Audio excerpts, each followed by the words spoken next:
Uwiin po ang Panginoon sa umaga ito. Tayo nga po ay dadako sa pakikinig na mensahe ng Panginoon. Ngayong buwan po na ito ay, ang team po natin is Focus on the One. Na ang pamagat po na ating tatalakayin sa umagang ito ay The Watchman's Call. Ito po ay mula sa aklat ng Ezekiel, chapter 3, verse 18 hanggang 21. Narito po ang sinasabi. Pakinggan po natin. Kapag sinabi kong tiyak na mamamatay ang taong masama at hindi mo sila binigyan ng babala upang sila ay makapagsisi, ang mga taong ng iyon ay mamamatay dahil sa kanilang kasalanan. Ngunit pananagutan mo sa akin ang kanilang kamatayan. Subalit kapag binigyan mo sila ng babala at hindi sila nagsisi sa kanilang kasamaan, mamamatay nga sila dahil sa kanilang mga kasalanan. Ngunit hindi mo iyon pananagutan. Kapag nagpakanusama ang isang matuwid, ilalagay mo siya sa panganib. Mawawalang kabuluhan, kabutihang ginawa niya noong una at mamamatay nga siya dahil sa kanyang kasalanan. Kapag hindi mo siya binigyan ng babala, pananagutin mo sa akin ang kanyang kamatayan. Ngunit kapag binigyan mo ng babala ang mga taong matuwid at sila'y lumayo sa kasamaan, hindi sila mamamatay at wala kang pananagutan. Tayo po natin manalangin. O manaming Diyos, makapangyarihan sa lahat. Panginoon, kami po ay nagpapasalamat sa iyo, Panginoon, sa umaga nito, O Lord, na minsan niyo pa, Panginoon, ang bawat isa ay binigyan ng buhay at kalakasan, O Lord. Kaya sa umaga nito, Panginoon, kami po, Panginoon, inarito, O Lord, na nagsama-sama, Panginoon, upang mag-alay ng pagsamba at papuri sa iyo dakilang pangalan, O Lord. Napakabuti niyo po, Panginoon, sa bawat isa, Panginoon, na niloob niyo na bawat isa, Panginoon, ay muli magkaroon ng pagkakataon, Panginoon, upang makinig ng iyong mga salita, O Lord. Kaya kami po, Panginoon, ay lumalapit sa iyo, O Lord, na humihingi, Panginoon, ng patnubay ng banal na Espiritu, O Lord. Buksan niyo po, Panginoon, ang aming pangunawang espiritual upang higit namin maunawaan ang iyong mensahe na nais yung iparting sa amin sa umagang ito, Panginoon. Narito po, Panginoon, ang iyong ito, O Lord, na maghahatid ng iyong mga salita, O Lord. Ako po, Panginoon, ay humihiling ng iyong patnubay, O Lord. Itago niyo po, Panginoon, ako sa iyong likuran, Panginoon. Upang kailangan, Panginoon, at siya magsalita sa aming Panginoon. Oras na ito, Panginoon. Ito po ang aming dalangin sa pangalan ng Panginoong Jesus. Amen. During the ancient times po, nung panahon po, ng mga dating panahon, ang bawat city po ay nagtatayo po sila ng mga bakod. Mataas po siya na bakod para protektahan po ang kanilang lungsod. At doon po sa bakod na iyon, meron pong watchtower na kung saan naandun po ang mga watchman para po bantayan ang kanilang lungsod. Simple lang naman po ang role ng isang watchman. Pero crucial po ito. Una, is to see the danger coming. Nagmamatyag po sila para makita po nila sa paligid kung meron po bang banta ng panganib or pananakop sa kanilang bayan. And then, pag nakita po nila na merong banta, magbibigay po sila ng warning sa pamamagitan po ng pagtunog ng trompeta. Siyempre, hindi po natin masabi na malawak po isang syudad eh. Kasi kung sisigaw lang sila, hindi po maririnig ng buong bayan yun. Kaya, nagbibigay po sila ng babala sa pamamagitan ng trompeta. At pangatlo po, naandyan po ang watchman para po protektahan ang lungsod. Para protektahan sila sa panganib na maaaring nagbabantya sa kanila. Kapag faithful po ang watchman, lives were saved. Tama po ba? Tama po yun. Ang isang watchman na faithful, marami siyang maliligtas na buhay. Pero kapag silent ng isang watchman, buong lungsod po ang nasa panganib. Tiyak po yan. Pag hindi niya binigyan ng babala, ang mga tao sa kanilang lugar, tiyak na nanganganib ang kanilang bayan. Dito po sa Ezekiel chapter 3 verse 18 to 21, balikan po natin, Kasi sabi po dito, God told the prophet, when I say to a wicked person, you will surely die, and you do not warn them, I will hold you accountable for their blood. Tinawag po ng Panginoong si Ezekiel para po magbantay sa bayan ng Israel. Dahil para po bigyan niya ng babala ang mga tao para hindi po sila mapahamak. Today, God also call us to be a watchman. Hindi po sa city. Hindi po sa isang lugar na mataas ng bakod, kundi po sa ating family, sa community, at sa second generation, sa mga kabataan. The question is, what does it mean to live out a watchman's call? Ano nga ba dapat na ginagawa ng isang watchman? Ngayon po, let's discover 3 responsibilities of a spiritual watchman's call. Meron po tayong matutunan dito po sa talakayan na ito na ating gagawin. First responsibility of a spiritual watchman is the watchman must see clearly. Dapat po malinaw ang paningin ng isang watchman. Dapat malinaw niya po na nakikita ang panganib, ang banta ng isang panganib. Balikan po natin sa Ezekiel chapter 3 verse 17, sabi dito, Son of man, I have made you a watchman. So hear the word I speak and give them warning from me. Basahin ko sa Tagalog para medyo malinaw po. Ezekiel, anak ng tao, ginagawa kitang bantay ng bansang Israel. Makinig ka sa aking sasabihin at bigyan mo sila ng babala. Tinawag po ni Yahweh si Ezekiel para magbantayan sa Israel. At para sabihin ang salita ng Panginoon mula sa kanya. Para po di papahamak. Ganun din po sa atin, bilang isang Kristiyano po, watchman po tayo ng ating family. Kasi hindi po pwedeng bulag ang isang watchman. Pwede po ba yun? Bulag, malabo ang paningin ng isang watchman? Hindi po yun. Delikado po yun. Hindi siya po pwede maging watchman. His first duty is to hear God's word. Sa atin po bilang isang mananampalataya, bilang isang spiritual watchman, dapat tayo po ay nakikinig sa Panginoon. Kasi paano mo sila mabibigyan babala kung ikaw mismo hindi ka nakikinig sa Panginoon? Kung hindi ka nagbabasa ng Bible? Kung hindi mo alam ang salita ng Panginoon? Paano bibigyan babala ang mga tao o kapamilya mo, maging sa trabaho? Kung hindi tayo makikinig sa Diyos, paano siya makapag-warning sa iba? Di po ba? Ganun ang isang watchman. Dapat nakikinig sa Panginoon. Example na lang po. Nung po ako ng time na nagre-refer pa po ako ng cellphone, kasi po, nag-aaral lang po ng self-technician is, panahon pa po siya ng Nokia. Pag ako po nagda-diagnose ng sira ng isang phone, lalo pagka water damage, kasi ito po yung pinakamahirap na talagang troubleshoot eh. Kailangan talaga malinaw at paningin. Kasi napakaliit po ng pyesa ng phone eh. Lalo na pagka may shorted. Kasi nung panahon po na yun, wala pang thermal cam eh. Kasi sa panahon na yun, talagang may aparato na po na ginagamit ng mga technician. Yung meron pong thermal cam na ginagamit. Ilalagay mo lang yung motherboard, tapos salpak mo yung power source. Pag on mo, iinit po yung pyesa, makikita mo agad. Madali madadiagnose yung sira ng phone. Sa atin po, bilang isang Kristiyano, prayer and the word is our spiritual x-ray.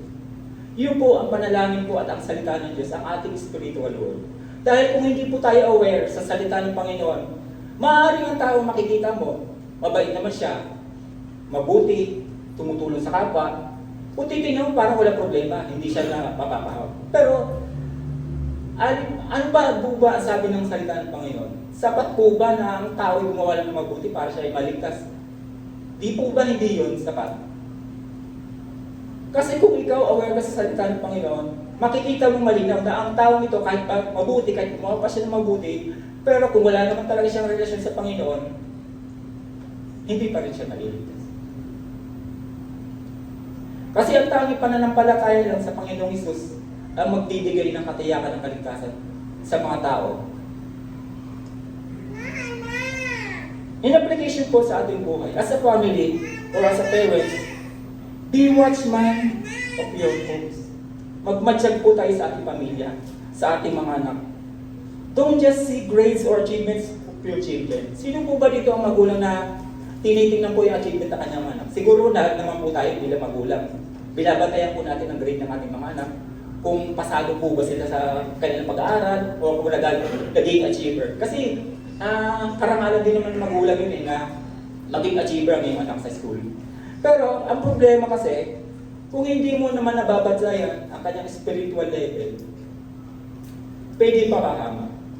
Na doon ka lang nagbabantay ka sa kanyang pag-aaral. Pero hindi mo naman binabantayan ang kailang spiritual level. Nagbabasa nga siya ng libro para magkaroon ng head knowledge, matuto sa kanyang pag-aaral. Pero kung hindi mo naman siya ililip na magbasa ng Biblia at manalangin araw-araw, paano ang kanyang spiritual level? Unti-unti bumabagsak. Dapat, kung binabantayan po natin ang kanilang grade, dapat higit natin bantayan ang kanilang spiritual level. Para po ang ating mga anak o kapamilya ay hindi po mapahamak. Sa church po, as church leaders must discern false teachings or worldly influence that creep into the flock. Lalo na po sa panahon ngayon. Napakarami pong mapapanood ng mga preaching, mga turo sa social media na kung ano-anong turo. Kung ikaw hindi ka aware sa Word of God, basta ka na lang manunood o paniniwalaan ang sinasabi ng isang preacher na napanood mo, maaari tapos gagawin mo, ituturo mo rin sa church, ituturo mo sa small group mo. Mali po yun. Maaari pumapahamak. Kasi sabi nga po ng scripture, hindi maaaring mag-akay ang bulag ang kapwa bulag dahil kapwa po silang mahuhulog sa hukay. Dapat po sa ating as spiritual leaders or church leaders, dapat babad po tayo sa salita ng Diyos. Once na may napanood tayo na ibang turo, tingnan po natin sa Bible kung Bible-based pa rin po ba ang sinasabi niya. Kasi minsan may mga preacher po na nangangaral na pero taliwas sa ibang talata. Ini-interpret lang nila ang verse base sa nakasulat, pero hindi nila inalam ang context. Kasi kung a-analyze mo yung verse, bago mo siya dapat analyze mo muna yung verse, know the context. Kaya doon marami nagkakamali. Kasi meron nga po ako napanood na nangangaral po siya sa social media. Nagtaka lang ako, marami pa rin talaga nakikinig sa kanya. Ang sabi niya doon sa Genesis po kasi yan, na sabi niya sa kila Eva at Adan, na huwag niyong kakainin ang bunga na nagbibigay ng karunungan tungkol sa masama at mabuti. At tiyak kayo ay mamamatay. At sinabi niya, di po ba kinain nila? Namatay po ba sila? Sabi niya gano'n, hindi. Di po ba hindi sila namatay? So, ibig sabihin, sinungaling si Yahweh. Yun ang turo na sinasabi niya. Kasi, ang ina-expect niya, mamamatay kagad sila Yahweh at Adan. Pero hindi po gano'n ang tamang pag-interpreta sa so, mali po yun. Nakakatakot lang kung ikaw, pastor ka, tapos gano'n ang tinuturo mo, marami kang pwedeng mapahamak. Pananagutan mo. Sabi ko dito, pananagutan po natin ang kapahamakan ng ating tinuturuan. Lalo na kung tayo church leader. Sa ating mga workplace or community, maging sensitive po tayo sa struggle ng mga kasama natin. Maaaring meron kang isang kaopisina na siya tahimik, pwede mo siya kausapin. Kasi hindi mo naman masasabing may problema siya kung hindi mo siya kakausapin. Yung pala na nagdadaan na pala siya sa depression. Tapos napalayan mo na lang. Kinumagahan, namatay na. Nagpakamatay. Kasi hindi mo nakita. Meron pala siya problema eh. Dapat sa mga ganun pagkataon, maging sensitive po tayo. Kausapin natin kung meron tayong kakilala, kapamilya, na masyadong tahimik. Maging watchman po tayo. Tingnan po natin kung anong problema. Kasi maybe your spiritual vision may be the key to reaching Him. Second responsibility of a spiritual watchman is the watchman must speak boldly. Ezekiel chapter 3 verse 18, sabi mo dito, when I say to a wicked person, you will surely die, and you do not warn them, I will hold you accountable. Malinaw po na sinasabi dito, pag ang isang masamang tao, hindi mo pinagsabihan, namatay siya, pananagutan mo. Malinaw po na sinasabi dito. Pananagutan po natin ang kamatayan ng isang tao hindi pa nakakilala sa Panginoon. Dahil hindi mo siya pinagsabihan. Nahiya ka, nanahimik ka. Dapat ang isang watchman hindi po na nanahimik. Sabihin mo kung anong problema niya. Para siya po ay maligtas. The greatest failure of a watchman is silence. Yun po ang fail. Doon po nagbe-fail ang isang watchman. Halimbawa, nakita mo may paparating na panganib. Tapos marami pwedeng maapektuhan ng panganib na yun. Tapos hindi ka nagsalita. Ano po ang mangyayari? Marami pong mapapahama. Pananagutan mo yun. Kasi masyado ka na nahimik eh. Nakita mo na mayroong panganib eh, pero hindi ka nagsalita. Silence can be deadly. Totoo po yan. Kung masyado ka na nanahimik, delikado po yun. Mapapahama ka sa tao pag masyado ka na nanahimik. Biblical example po, si Noah sa Genesis chapter 6 verse 7. Kung babasahin niyo po itong Genesis, ito po yung panahon na nakita ng Yahweh ang kasamaan ng tao. Kumbaga, ang tao ng panahon na yun, talagang sukdulan na ng kanilang kasamaan. Kaya sabi niya kay Noah, gumawa ka ng arko. At habang po siya gumagawa ng arko, ipinangaral po niya sa mga tao na magsisi sa kanilang kasalanan. Dahil po lilipulin na ng Panginoon ang sangkatawan sa pamamagitan ng baha. Pero hindi po naniwala ang mga tao na yun. Kasi doon po panahon na yun, hindi pa po nagpapaulan si Yahweh. Hindi pa po nila na-experience kung ano ulan. Hindi nga po nila alam kung ano yung ulan. Tsaka higit sa lahat, gumagawa siya sa malaking barko. Doon sa bundok. Dapat ang barko ginagawa sa dagat. Pinagtawanan po siya, pero hindi po siya nahiya na ipangaral. Para lang ang tao maligtas. Dahil binigyan po niya ng babala na kailangan magsisi dahil lilipulin na ni Yahweh ang sangkatauhan sa pamamagitan ng baha. Ito pa po si John the Baptist sa Matthew chapter 14 verse 3 to 4. Nung binigyan niyang babala si Herodes, na sabi niya, hindi dapat kayo magsama ng kapatid ng iyong asawa. Asawa ng iyong kapatid dahil masama iyan. Pero alam naman niya kapalit ng buhay niya kasi si Herodes, hari po siya nun. Siya po ang gobernador ng Galilea noong panahon na yon. Pero natakot po ba siya na pagsabi niya si Herodes? Di po ba hindi siya natakot? Yun nga po ang point eh, ano yung naging dahilan kaya siya pinugutan ng ulo. Dahil nung dumating na ang kaarawan ni Herodes, sumayo ang kanyang pamangkin na babae, siyempre nasiyahan siya eh. Kaya sabi niya sa kanyang pamangkin, bibigay kita kung anong gusto mong hilingin at ibibigay ko sa iyo. Ito yung piling po itong babae, kasi ito pong babae pamangkin niya, ito po yung anak ni Herodias, yung kinakasama niya na asawa ng kanyang kapatid. Binulungan niya kanyang anak na hingi ng ulo ni Juan na ilagay sa pinggan.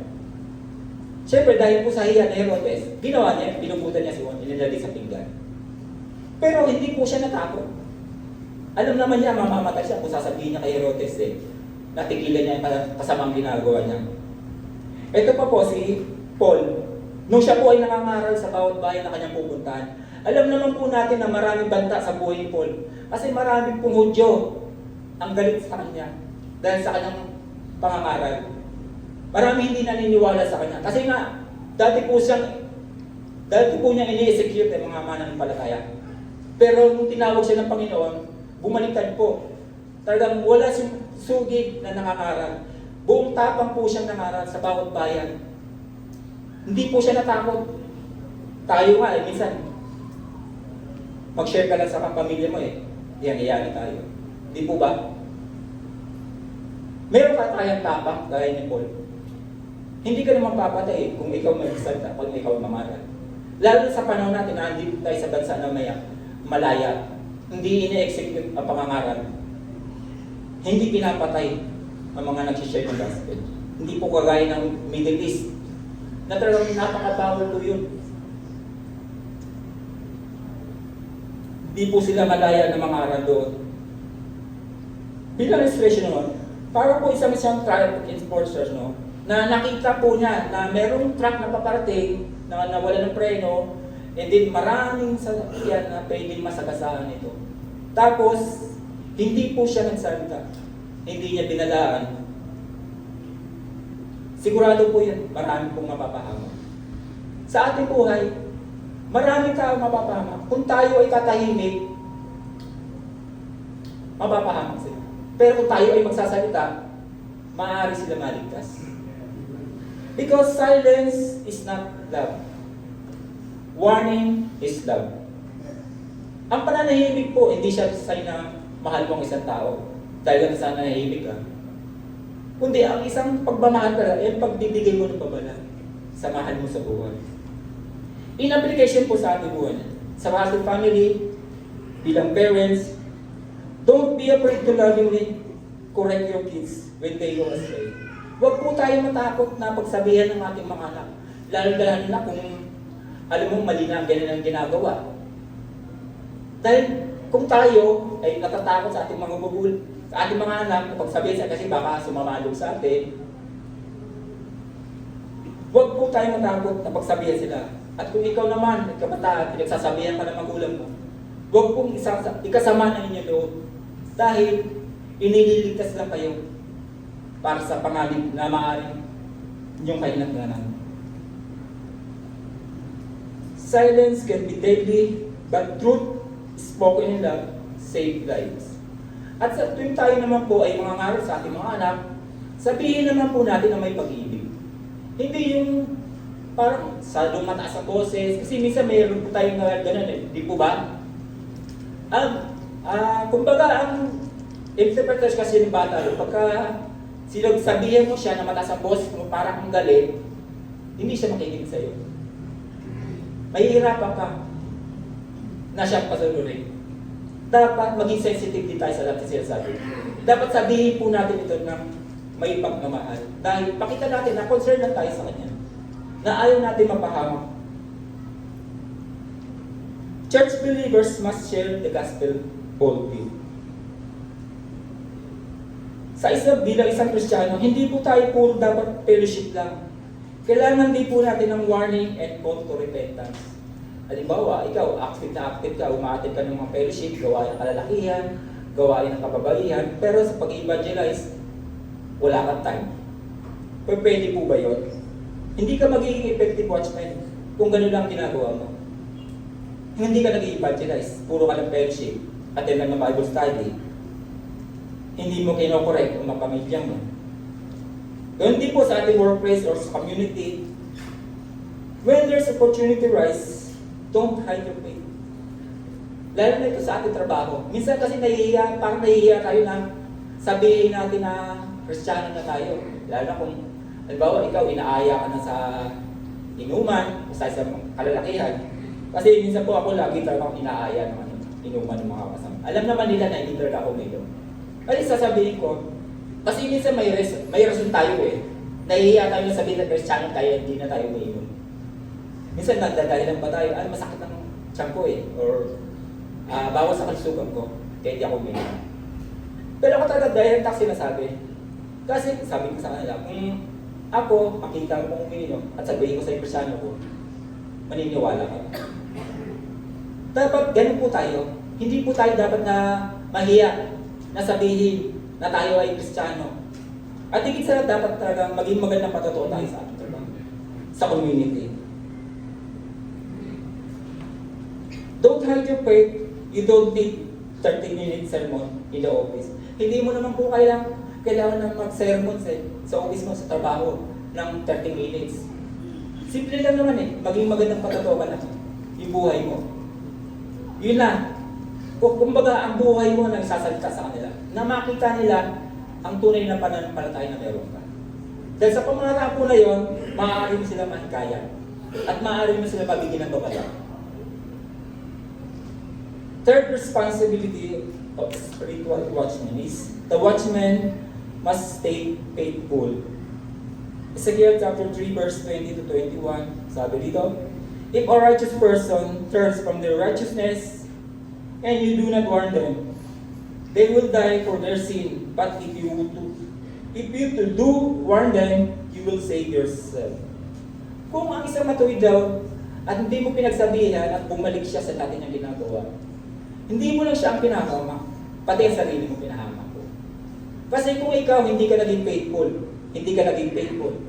hindi ka committed sa ministry, sa iyong tungkulin. Kasi a true watchman doesn't quit. Hindi po dapat tayo nag-quit sa ating ministry, lalo higit sa ating pangangaral, sa pag-evangelize. His job is not one time, hindi po one time na gagawin mo ngayon, tapos sa susunod na araw, wala na. Kung mga seasonal lang gagawin, hindi po dapat ganun ang isang spiritual watchman. Dapat po, kaya ang commitment must also be constant. Dapat po patuloy at tuloy-tuloy ang commitment mo.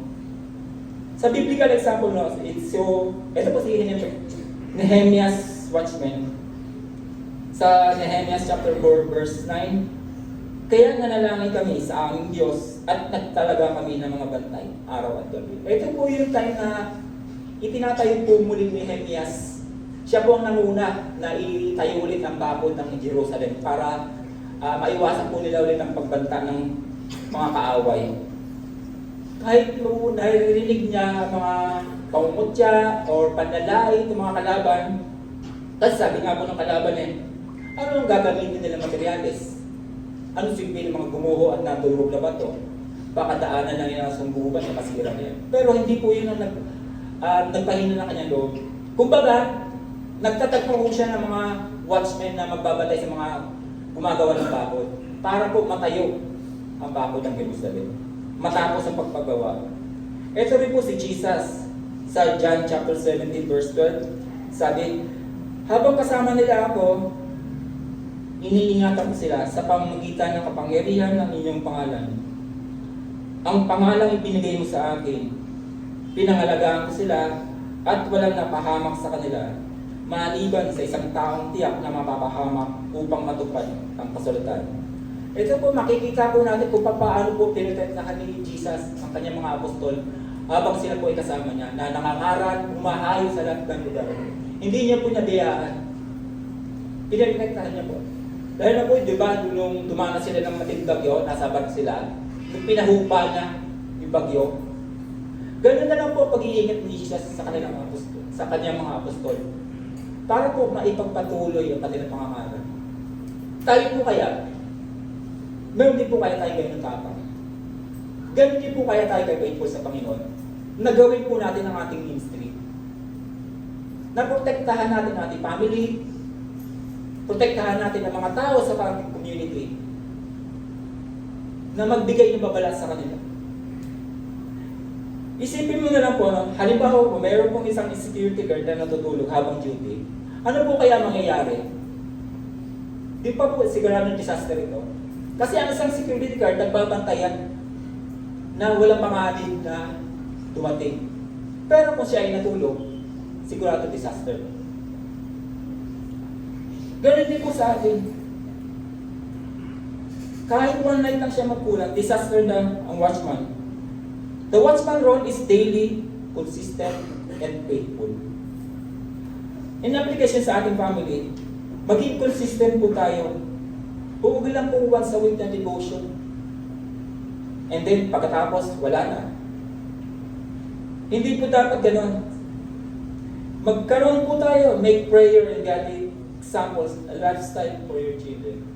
Kasi kung ang pamilya mo nga, gusto mong i-lead sa devotion, magbasa ng Bible, pero ikaw hindi mo naman ginagawa yun.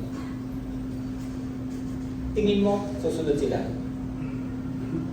Kasi hindi ka rin faithful sa Panginoon. Hindi ka consistent sa devotion. Hindi mo sila galing. Sa ating church, keep praying and witnessing kahit parang alam mo walang bunga. Minsan nga pa sa amin pong outreach no, kasi matagal na po ito outreach na simula sa St. Joseph. Kasi parang walang nagiging bunga. Tagal na March na anong buwan na po ngayon. Kung baga nararamdaman na mag-quit ka na lang, pero sabi ko Lord, ito kasi tinawag ako dito para maging watchman sa lugar na ito. Kailangan magpatuloy. Kahit hindi mo naman nakikita yung bunga, pero praise God po, nagpadala ko si Lord ng worker pa sa katawan ko ni Sister Jen para po turuan ng mga kids doon. Nasa pamagitan po ng pagtuturo ng mga bata ito, magkaroon po ng bunga ang pangangarap doon sa amin sa lalutan. So kahit minsan, pinanghihinaan tayo ng Lord kasi minsan ang gusto natin makita kagad ang resulta, di po ba? Naiinip tayo eh. Halimbawa, wala naman meron kang pamilya na gusto mong ilapit sa Panginoon, pero parang pakaramdam mo wala naman nagbabago, walang nangyayari, ganun pa rin. Kaya minsan, pinanghihinaan ka na doon, pero hindi dapat gano'n. Maging faithful po tayo. Magpatuloy na po tayo. Kasi trabaho po natin ang bilang isang spiritual watchman, lalo na sa ating family. As I conclude this message, God's call for Ezekiel is also God's call for us to be a watchman. First, see clearly, be sensitive to God's word and to the spiritual needs around you. Second, speak boldly. Share God's truth even when it's uncomfortable. Stay faithful, remain vigilant in prayer, and witness until the end. Mga kapatid, ito po ang tanong. Sa pamilya mo, ikaw ba ay watchman na nagbabantay sa kaluluwa ng iyong mga anak? Try to evaluate yourself. Binabantayan niyo po ba ang kaluluwa ng iyong mga anak? O iyong kapamilya na hindi pa nakakilala sa Panginoon? O nagbabantay ka lang sa achievement nila? Sa simbahan, handa ka bang magsalita ng katotohanan kahit mahirap? Sa workplace at komunidad, nakikita ba ang iyong buhay bilang Kristiyano? Ano ang patotoo sa community? Sa trabaho, nakikita ba na talagang isa kang tunay na Kristiyano? Remember this, a silent watchman is a dangerous watchman. God is calling us not just to sit and speak, but to stay faithful until the end. Let us pray. O dakilang Diyos, makapangyarihan sa lahat. Panginoon, kami po ay nagpapasalamat sa iyo, Panginoon, sa umagang ito. O Lord, na minsan niyo pa, Panginoon, niremind, O Lord, sa amin, bawat isa, Panginoon, na tinawag, Panginoon, upang maging watchman, spiritual watchman sa aming family, community, at sa church, Panginoon. Panginoon, dalangin namin, O Lord, ng iyong mga salita, Panginoon, na aming narinig, Panginoon. Ito po, Panginoon, ay maisakatuparan namin sa aming buhay, Panginoon. Upang sa ganun, O Lord, ang mga taong naliligaw at naman destino ng mga pahamak, Panginoon, ay magkaroon ng pagkakataon na maligtas, Panginoon. Sa pamamagitan ng bawat isa, O Lord. Sa paghihikayat, sa pangangaral, O Lord, ang bawat isa, Panginoon, kami po Panginoon, narito, O Lord, na nagnanais at humihiling, Panginoon, ng lakas mula sa inyo, Panginoon. Na maging matapang kami at maging tapat sa inyo, Panginoon, sa lahat ng pagkakataon, Lord. Bagamat minsan kami po, Panginoon, pinanghihinaan niyo, O Lord. Pag-ulit kayo, Panginoon, nariyan, O Lord. Lahat ng aming ginagawa, O Lord, ay may silbi sa inyong paningin, O Lord. Kaya dalangin namin, Panginoon, sa paglisan namin, Panginoon, sa bahay ito, O Lord, na isa pabuhay namin, Panginoon, ang iyong mga salita, O Lord. Upang sa ganun, Panginoon, mas maraming tao ang aming maabot at mailapit sa iyo, O Lord. Ito ang aming daming samo at dalangin sa pangalan ng Panginoong Jesus. Amen.